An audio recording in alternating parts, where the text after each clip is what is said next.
నెల్లూరు జిల్లా రాపూరు మండలం పులిగలపాడు గ్రామం వద్ద శనివారం సాయంత్రం ఆటో బైకు ఢీకొని జోరేపల్లికి చెందిన 37 సంవత్సరాల వల్లూరు జగదీష్ తీవ్రంగా గాయపడ్డాడు. వెంటనే చికిత్స కోసం గాయపడిన వ్యక్తిని రాపూరు ప్రభుత్వ ఆసుపత్రికి తరలించారు. ప్రత్యక్ష సాక్షుల కథనం మేరకు రాపూర్ నుంచి గూడూరు వైపు వెళ్తున్న ఆటో జోరేపల్లి నుంచి రాపూర్ వైపు బైక్ పై వస్తున్న వల్లూరు జగదీష్ బైకు అదుపు తప్పి ఆటోను ఢీకొట్టాడు. రోడ్డుపై పడ్డంతో జగదీష్ ముఖభాగం దగ్గర తీవ్ర గాయాలయ్యాయి. సంఘటనా స్థలం వద్ద బైకు ఆటో చెల్లాచెదురుగా పడిపోయాయి.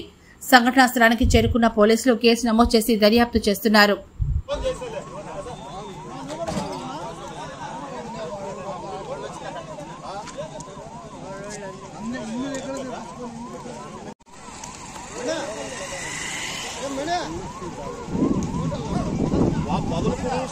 ఫోన్ చేసేది అప్పుడు ఎస్ఐ ఫోన్ చేసి ఇద్దరితో అమ్మ అక్కడ ఓల్డ్ కంప్లైంట్ ఈనాడికి పోయినారు. ఎక్స్టేషన్కి వీడు తిట్టోళ్ళు వీడు ఊళ్ళో తింటే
మంచిదైనా